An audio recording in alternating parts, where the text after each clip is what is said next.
عروہ بن زبیر رضی اللہ عنہ نے بیان کیا، ان سے ام المومنین حضرت عائشہ صدیقہ رضی اللہ عنہا نے کہ رسول اللہ صلی اللہ علیہ وسلم کے زمانے میں سورج گرہن ہوا تو آپ نے لوگوں کو نماز پڑھائی۔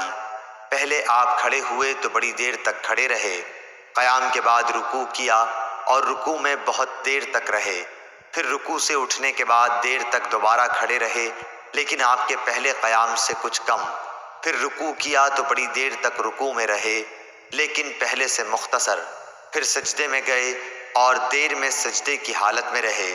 دوسری رکعت میں بھی آپ صلی اللہ علیہ وسلم نے اسی طرح کیا۔ جب آپ صلی اللہ علیہ وسلم فارغ ہوئے تو گرہن کھل چکا تھا۔ اس کے بعد آپ صلی اللہ علیہ وسلم نے خطبہ دیا، اللہ تعالیٰ کی حمد و ثنا کے بعد فرمایا کہ سورج اور چاند دونوں اللہ کی نشانیاں ہیں اور کسی کی موت و حیات سے ان میں گرہن نہیں لگتا۔ جب تم گرہن لگا ہوا دیکھو تو اللہ سے دعا کرو، تکبیر کہو اور نماز پڑھو اور صدقہ کرو۔